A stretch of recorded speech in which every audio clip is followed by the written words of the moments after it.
The screams sliced through the quiet of our cul-de-sac like a knife through butter. "Someone call 911! That VY-size dog just bit me!"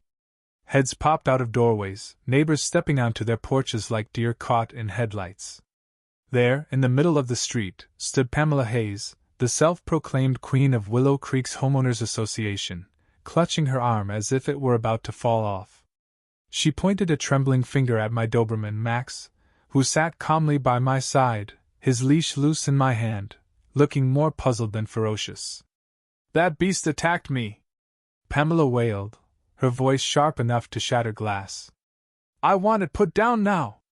A crowd started to gather, their faces a mix of confusion and curiosity, as they glanced between my composed dog and Pamela's Oscar-worthy performance. Then, from somewhere behind me, a voice cut through the chaos, steady and sure. "Check the footage." I'd only been in Willow Creek for 3 months, lured by the tidy lawns and a new job just a short commute away.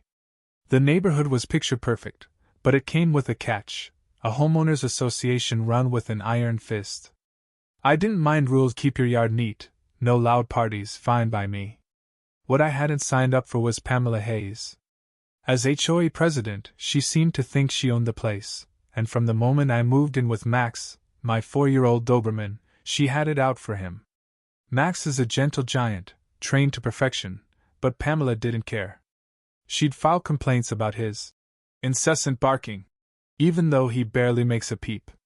On her daily power walks, she'd stop to glare at him, muttering loudly about dangerous breeds and reckless owners to anyone within earshot.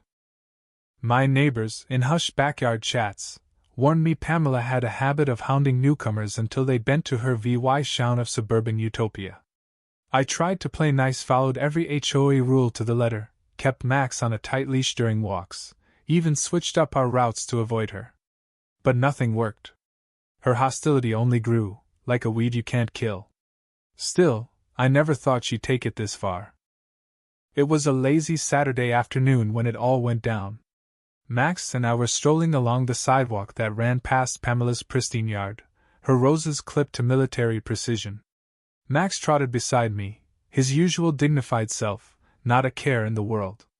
Pamela was out front, hacking at her rose bushes with garden shears, decked out in a giant sun hat and elbow-length gloves like she was auditioning for a gardening magazine. She spotted us and froze, her shears hovering mid-snip.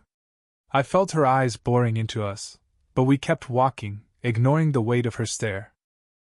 We'd almost passed her property when I heard a rustling, followed by a yelp that was definitely not a dog's. I turned to see Pamela stumbling out of her rose bushes, clutching her arm and fixing me with a look that sent a chill down my spine. "Your dog just lunged at me," she bellowed, loud enough for the whole block to hear. Max, still by my side, hadn't so much as glanced her way, but Pamela wasn't done. "I'm bleeding. Your aggressive mutt bit me," she shrieked, cradling her arm like it had been torn to shreds. I squinted. No blood, no marks, nothing. But she was already on her phone, dialing 911, sinking dramatically to her knees on her perfect lawn. Within minutes, the street was a circus. Neighbors spilled out of their houses, some eyeing me warily, others exchanging knowing looks. They'd been on Pamela's bad side before. Then came the sirens. 2 police cruisers and an animal control van screeched to a stop.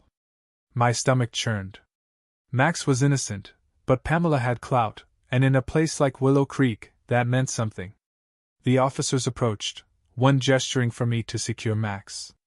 He was already leashed, but I shortened it and told him to sit. He did instantly, his brown eyes flicking between me and the chaos. Pamela, who'd been oddly quiet while waiting for the cops, suddenly found her voice. "That's the dog," she cried, pointing at Max like he was a rabid wolf. "It needs to be taken away before it hurts someone else." The animal control officer stepped forward, explaining they'd have to impound Max for a 10-day quarantine standard for bite reports.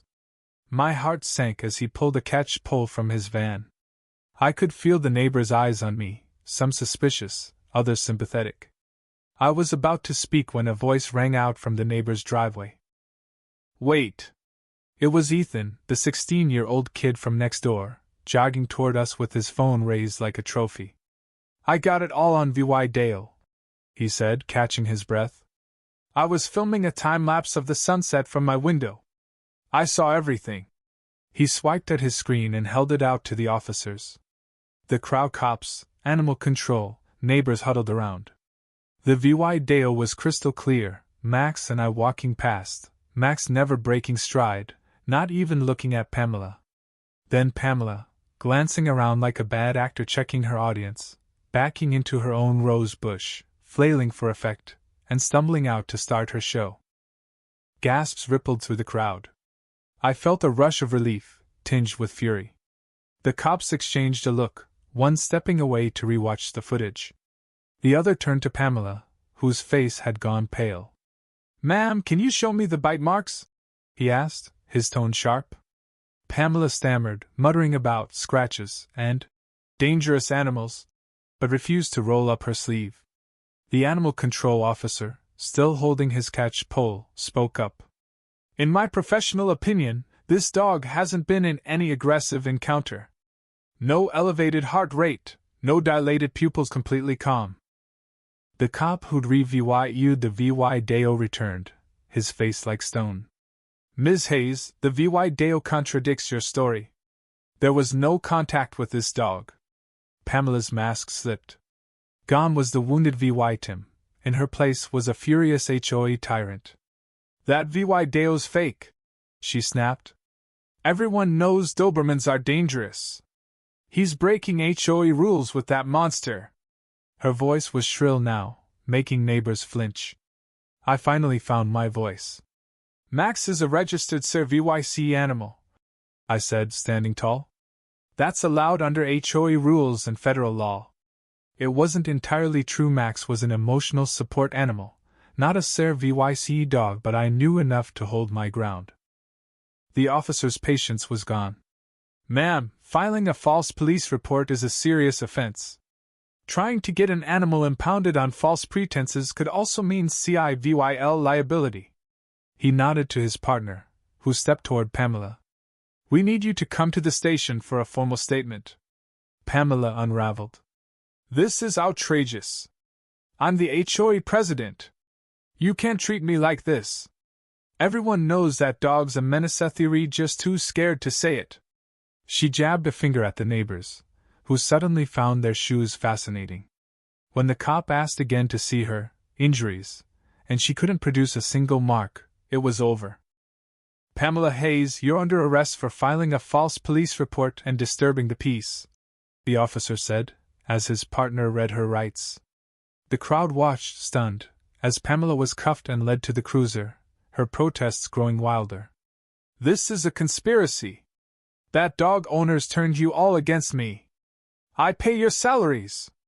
Max, still sitting calmly, glanced up at me, as if asking if we could finish our walk already.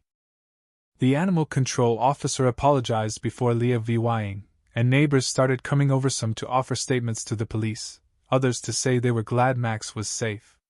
3 weeks later, I got word Pamela had been charged with a misdemeanor.